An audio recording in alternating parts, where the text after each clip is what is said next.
When people ask me where my story began, I never know what to tell them.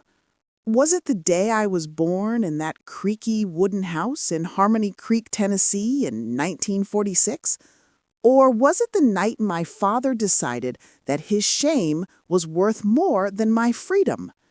I suppose it really began long before I took my first breath. My name is Matilda Hayes, but everyone called me Tilly. I was the sixth child and the only girl in a house full of men. 5 older brothers, a weary mother, and a father whose pride was louder than any thunder that ever rolled across our valley. We were poor, respectable poor, as my father liked to say, but the truth was simpler. We survived on the edge of hunger. He worked the fields for Mr. Vance, a man who owned more land than he could walk across in a week. Mama sewed for neighbors, patching shirts and hemming church dresses, but it was never enough. Still, Daddy carried himself like a general guarding a kingdom. He used to say, "A man may be broke, but he ain't poor unless folks can see it."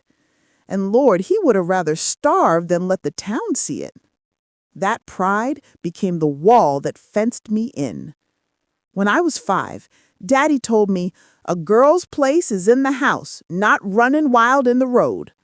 While my brothers learned to climb trees and throw baseballs, I learned to sew a straight line. By 10, I could bake cornbread, sweep a yard, and keep my mouth shut. I didn't know it then, but he was training me for a life I didn't choose.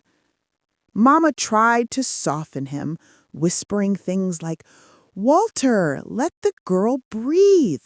But he'd only grunt, "Better sad than ruined." So I grew up sad, and I stayed that way. At 14, he pulled me from school. "Books won't feed you," he said, pressing a needle and thread into my hand. "Learn the work that keeps a house standing." At 15, I began to wonder if I would ever be allowed to live at all. The other girls from church giggled about boys who passed notes behind hymnals. I only listened, pretending to understand.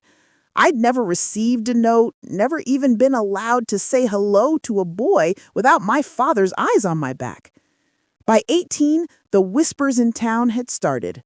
"Strange girl, that Tilly Hayes. Never talks to a soul." I heard them, and sometimes I believed them. Mama said Daddy was only protecting me, but protection can feel an awful lot like prison. He turned away every young man who came asking to call. Too poor, too rich, too this, too that. The truth was, no one was ever good enough because no one could make him look strong enough. Then came the drought of '66, the year the creek dried up and so did our luck. The pastures turned brown, the cattle died where they stood. Mr. Vance let half his hands go, and Daddy came home that evening with his hat crushed in his fist. He sat at the table without a word while Mama stirred an empty pot. That silence scared me more than shouting ever could. Weeks passed, and our pantry went from little to nothing. Cornmeal dust, a jar of lard, and prayer. That was supper. I told Daddy I could work, wash clothes, maybe sew for folks, but he slammed his fist on the table. "No daughter of mine will scrub another man's shirt. We'll manage." But we didn't. We starved politely.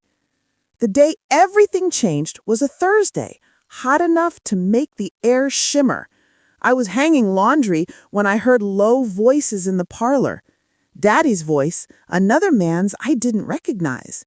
When the visitor left, Daddy called, "Tilly, come here." He couldn't look at me. His fingers worried the brim of his hat until it nearly tore. "Honey, an opportunity's come up for you." I didn't understand. "What kind of opportunity, Daddy?" He swallowed hard. "A man's asked for your hand." For a heartbeat, hope bloomed.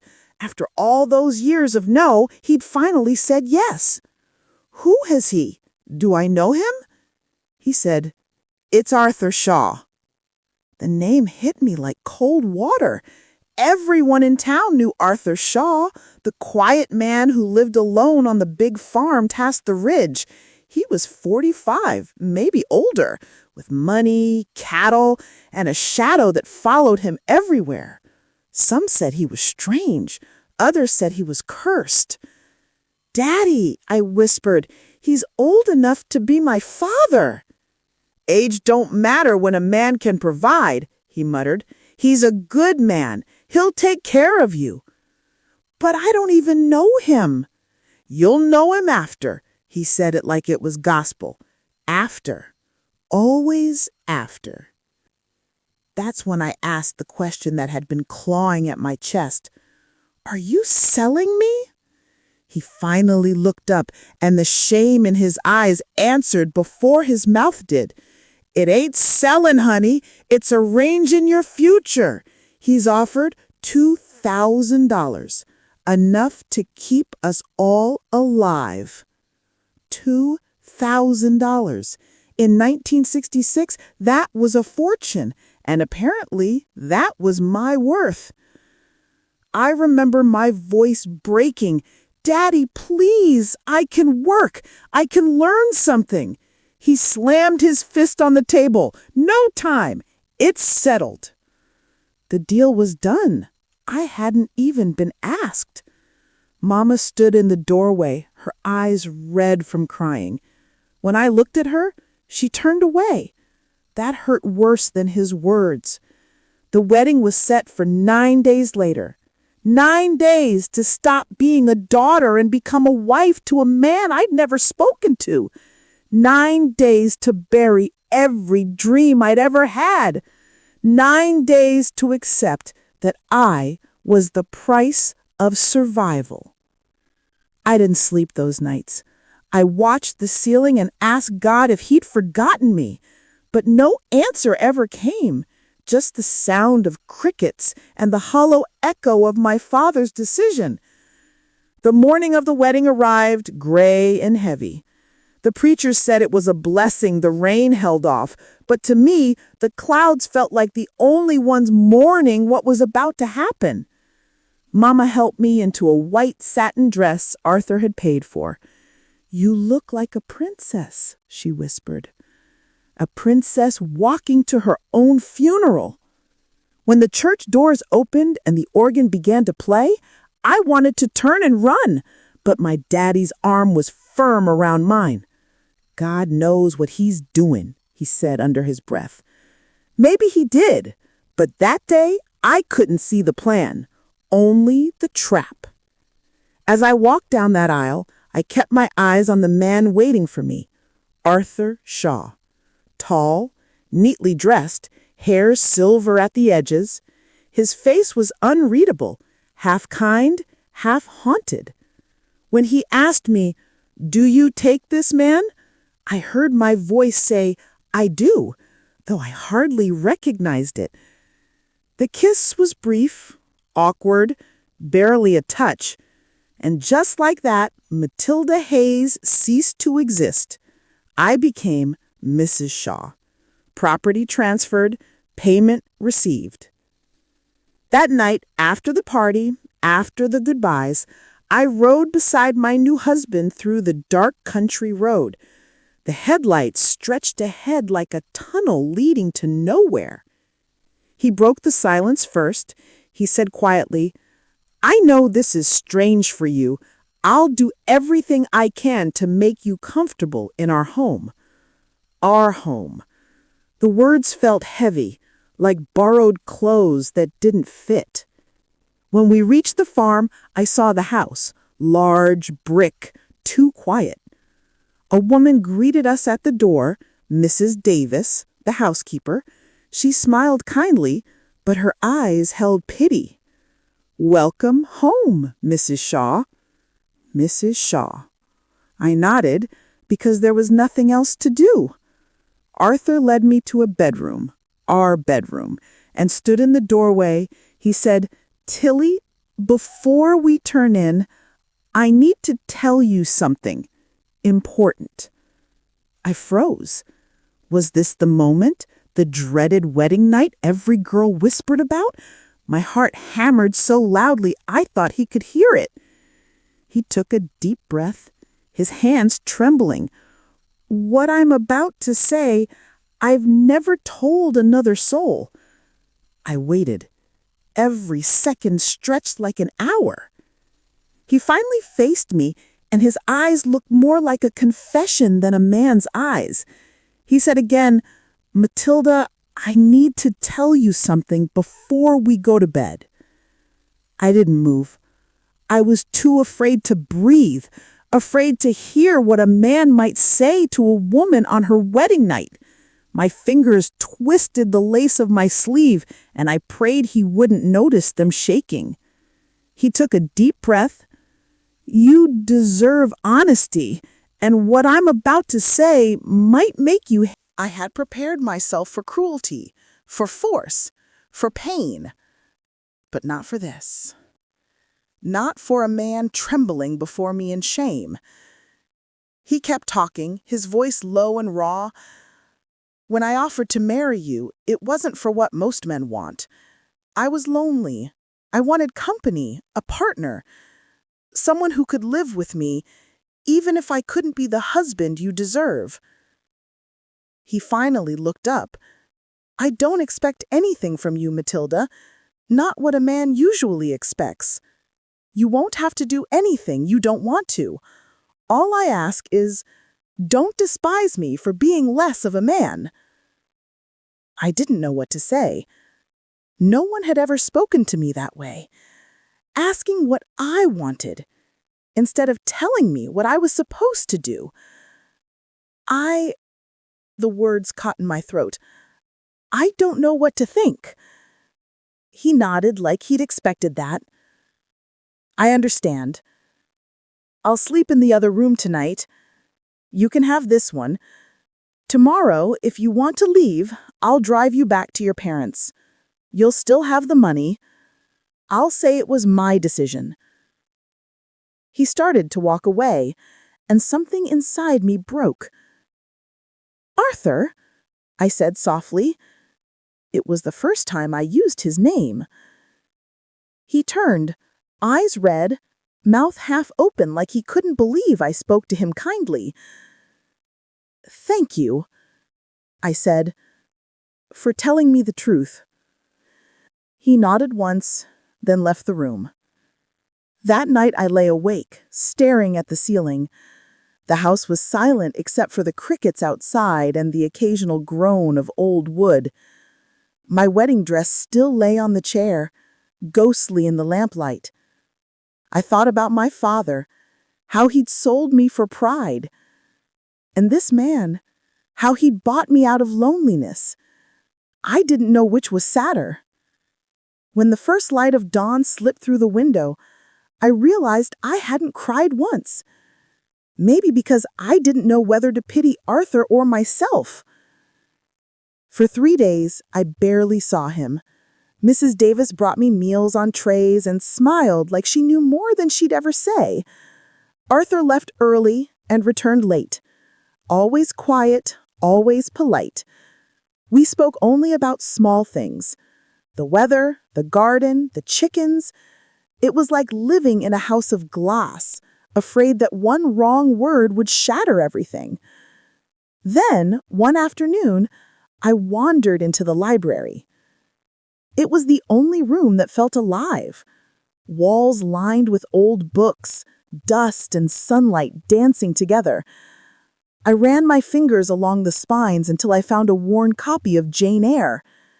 I remembered Mrs. Gable, the librarian from town, who used to tell me, "Your body may be trapped, child, but your mind is free."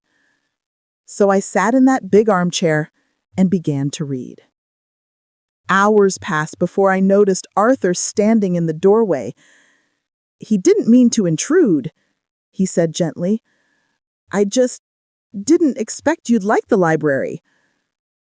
"I love it," I said, closing the book carefully. "I didn't know you had so many." He smiled faintly. "Most people around here don't think a farmer should care much for books." "You don't look like most people," I said before I could stop myself. He chuckled softly. "That's true." Something shifted that day. He started leaving books on the table for me, Dickens, Austen, Twain. And each time he did, we talked a little more. About the world, about dreams, about all the things no one had ever asked me before. It wasn't love, not yet, but it was the first real kindness I'd known in a long time. Then one night, a month after the wedding, I awoke to a crash downstairs. I ran from the room, heart pounding, and found Arthur at the bottom of the staircase. He was pale, drenched in sweat, his leg twisted unnaturally. "Arthur!" I cried. "Mrs. Davis, help!" He groaned, barely conscious. I knelt beside him, my hands shaking as I tried to stop the bleeding from a cut on his temple. "Water," he whispered. "Please." Mrs. Davis ran for the doctor, while I held his head in my lap. I pressed a damp cloth to his forehead, whispering prayers I hadn't spoken in years. "Don't you die on me, Arthur Shaw, not like this. Not before I understand who you really are." The doctor came and set his leg, said the fever might take him if we didn't keep watch. So I kept watch. For 2 days and nights, I wiped his brow, spooned broth into his mouth, changed the wet sheets. He would drift in and out, sometimes calling names I didn't recognize. His mother, maybe, a friend long gone. Once, he opened his eyes and whispered, "You stayed." I said, "Yes, I'm your wife." He tried to smile, but it broke into a cough. Still, there was something in his eyes, gratitude, or maybe disbelief. On the third morning, the fever broke. He woke to find me dozing in the chair beside his bed, a book still open on my lap. "You stayed," he said, this time stronger. "Of course. Where else would I go?" He studied me for a long time, then asked, "What are you reading?" "David Copperfield. It's about a boy who survives everything." He smiled. "A good choice." From that day, something changed between us. Maybe it was the fever that melted the distance. Maybe it was the quiet hours of care. Or maybe it was the first time either of us had been truly seen. As his strength returned, he started teaching me about the farm, how to keep accounts, how to bargain with suppliers, how to manage workers. He said, "If you're going to live here, you might as well know how to run it." And for the first time in my life, someone wasn't trying to keep me small. He was teaching me how to stand. That summer, as the crops began to green again, I realized I was no longer afraid of him. I even caught myself humming in the mornings. But one evening, as the sun set over the fields, Arthur turned to me and said, "Tilly, do you ever regret it, being here with me?" I thought for a long time before answering.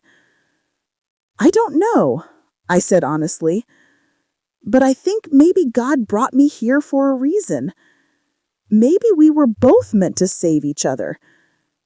He looked at me then, really looked, and I saw tears glisten in his eyes. He reached for my hand, but didn't squeeze, just held it gently, as if afraid it might break. That was the first night I stopped calling him Mr. Shaw. He had become Arthur. I didn't know it yet, but the life I had been sold into was slowly becoming the life I was choosing. And that, my dear, is a dangerous kind of freedom. Arthur's recovery was slow but steady. The first few weeks he stayed upstairs, leg bandaged, reading papers and giving quiet orders to the workers through Mrs. Davis. I brought him meals and sat near the window, sewing or reading while he worked. We didn't talk much, but the silence between us was no longer uncomfortable. It was the silence of two people learning to breathe the same air. When he was strong enough to walk again, he asked if I'd join him on the porch in the evenings. He'd rest his cane against the railing, and we'd watch the sun sink behind the hills.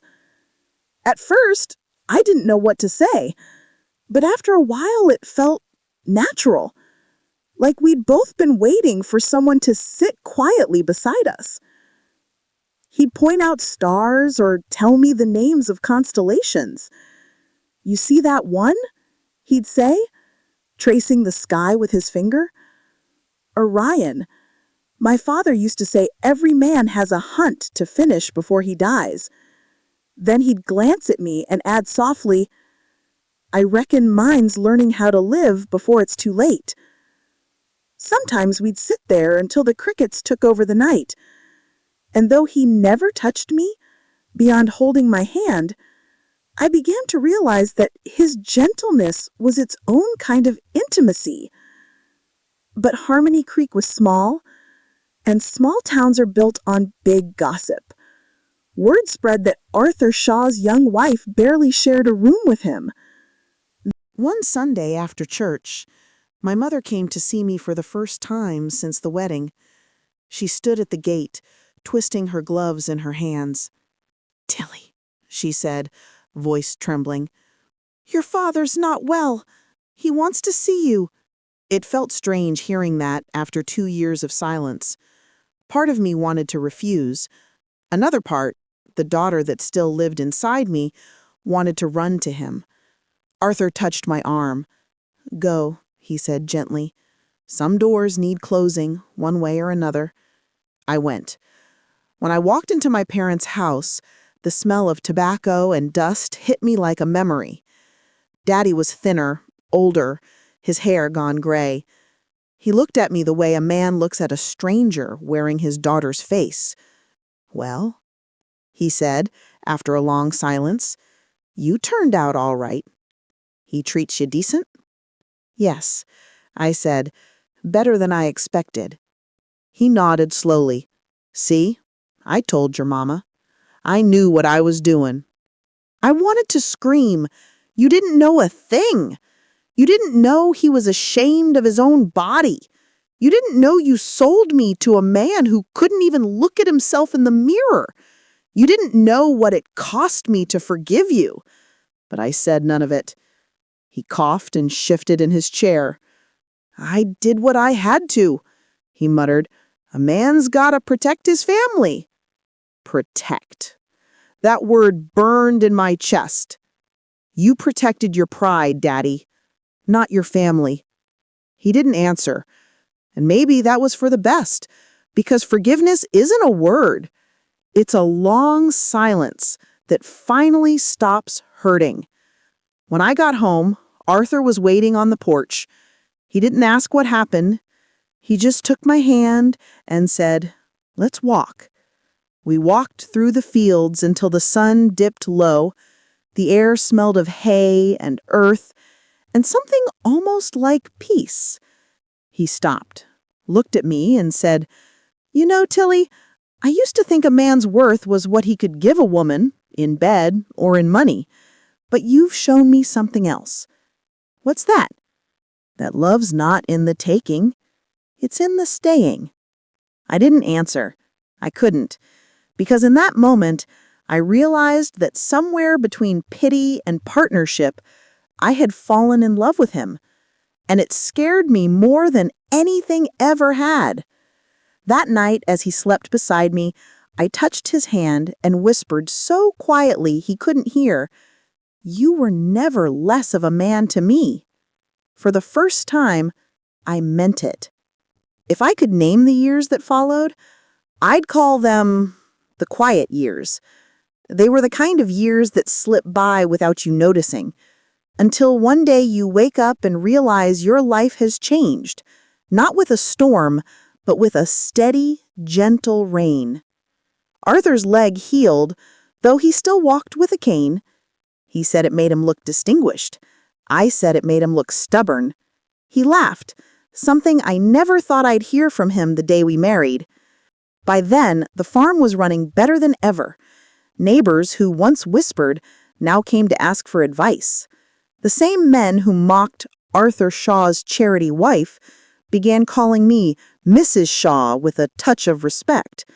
I suppose success has a way of silencing gossip. But even peace has its cracks.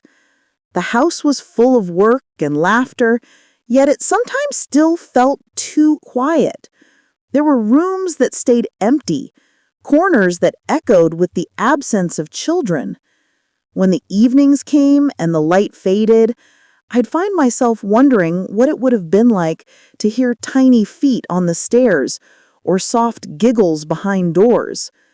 One night, while we sat on the porch after supper, Arthur said softly, "You ever think about children, Tilly?" I turned my face away so he wouldn't see the ache in my eyes. "Every day," I whispered. He nodded. "Me too. But I know what I can't give you." I looked at him then, really looked at him, and realized the sorrow in his eyes wasn't just guilt. It was longing, the same longing that lived in me. I said, "Maybe love doesn't have to be born from blood." He raised an eyebrow. "What do you mean?" "I mean, maybe there's a child out there who needs a home as much as we need a family." For a moment he didn't speak.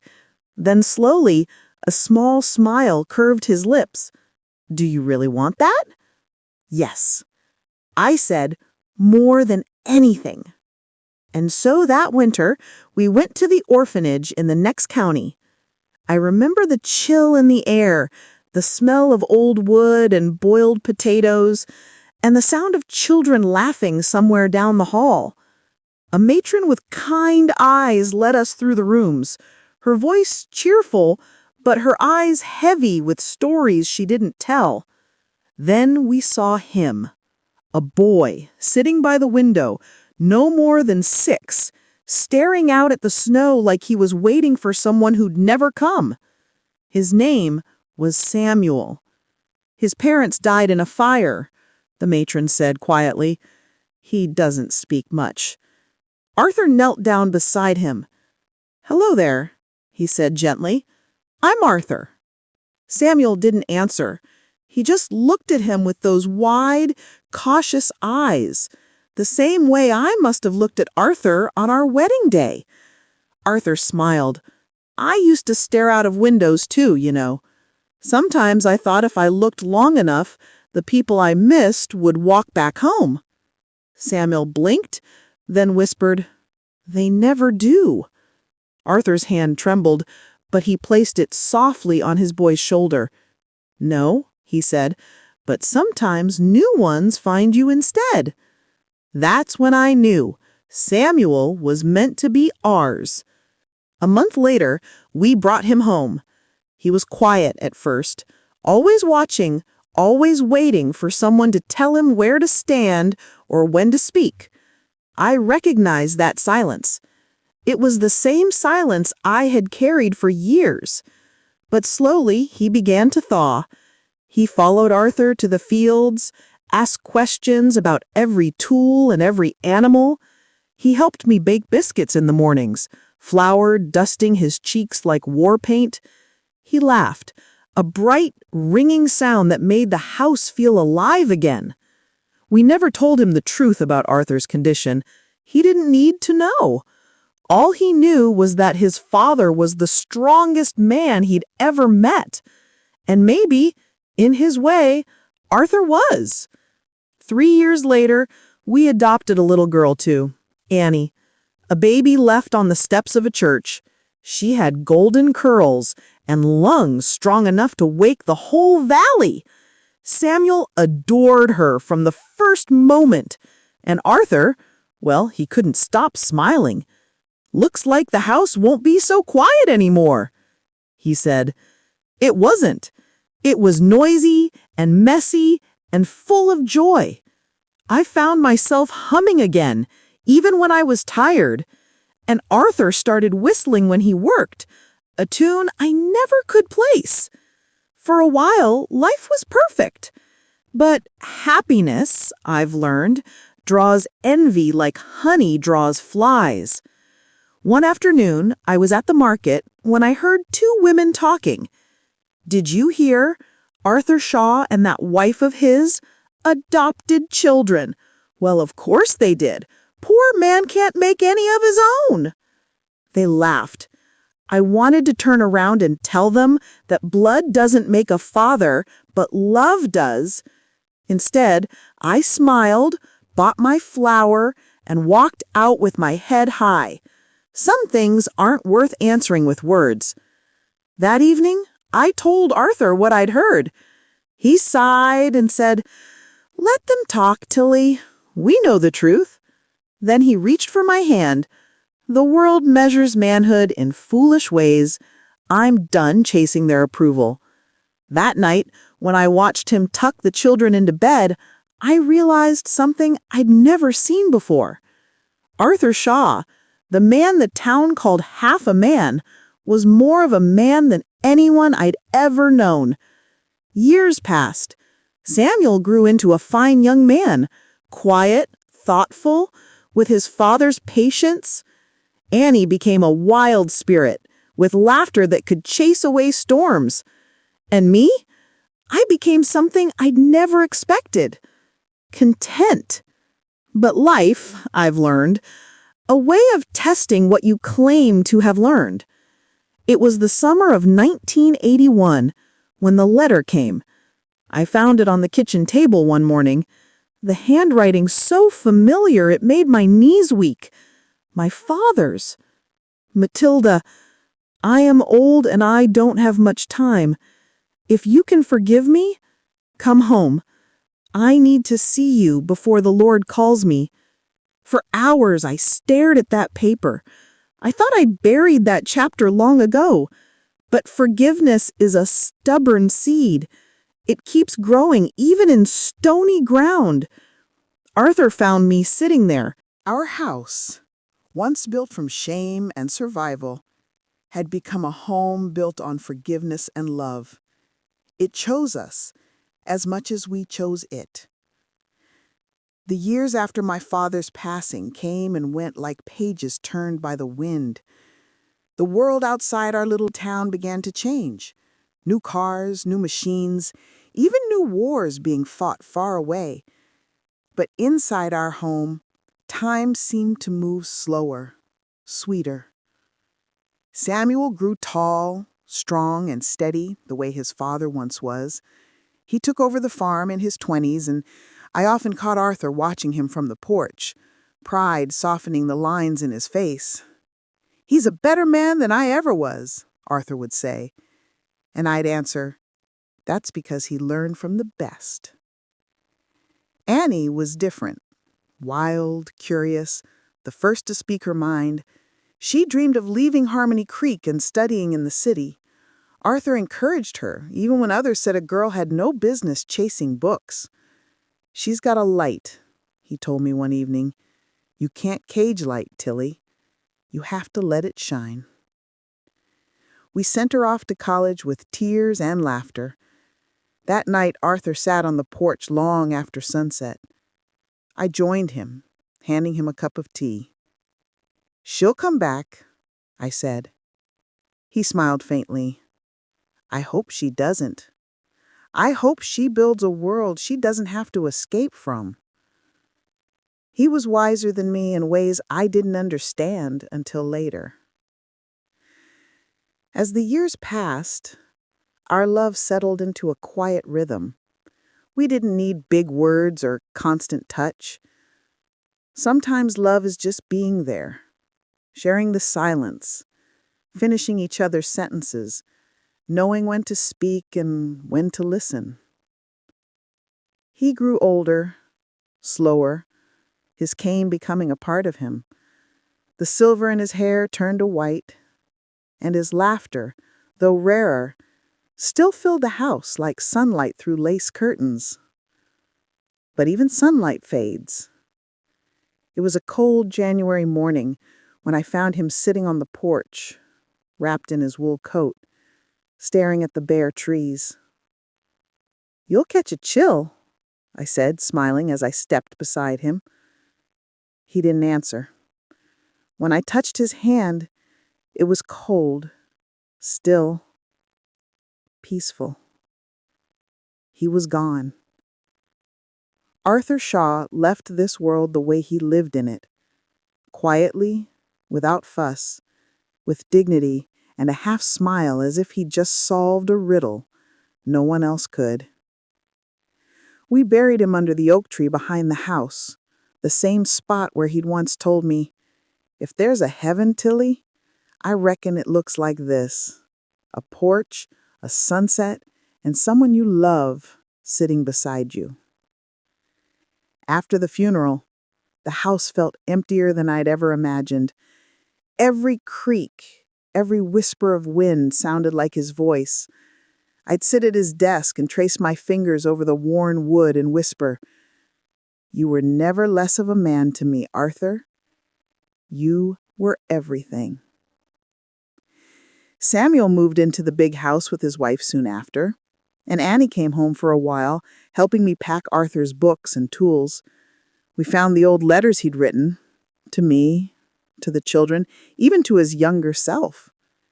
In one, he wrote, "I used to believe I was born incomplete, but I've learned that being a man isn't about what you have. It's about what you give, what you protect, and who you love.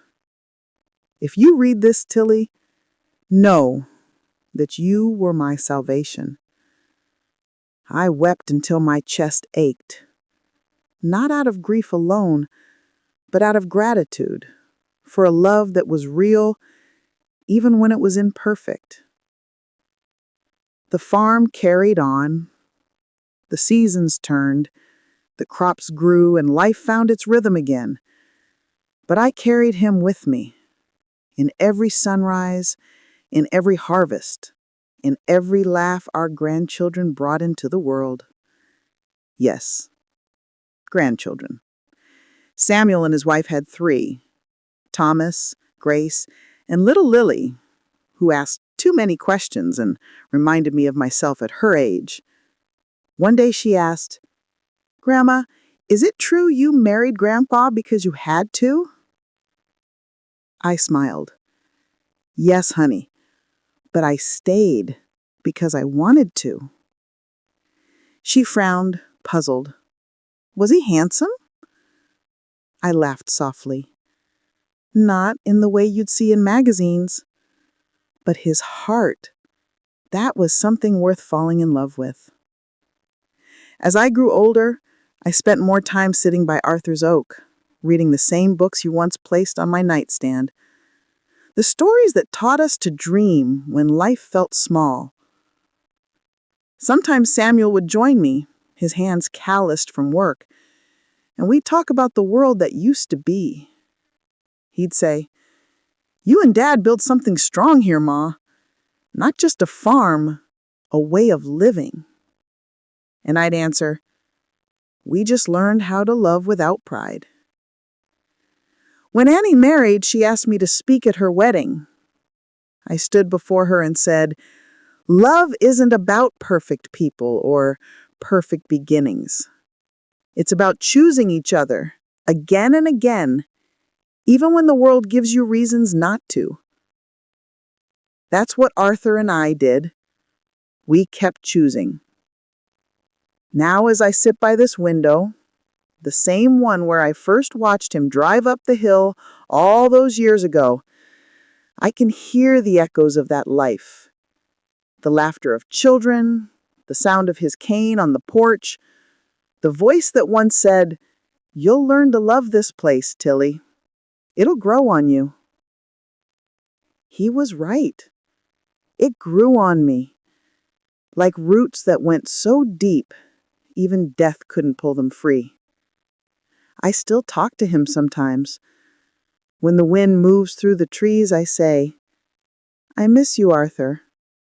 And the leaves rustle back, as if whispering, I'm right here.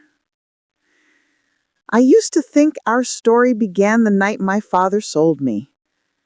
But now I know it truly began the night a man too ashamed to be touched looked me in the eye and offered me honesty instead of desire. That was the moment everything changed. The night love found two broken people and made them whole.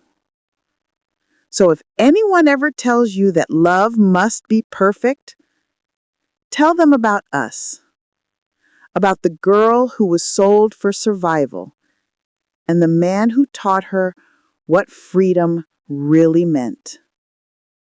Because sometimes the most beautiful stories aren't the ones that begin with passion, but the ones that end with peace.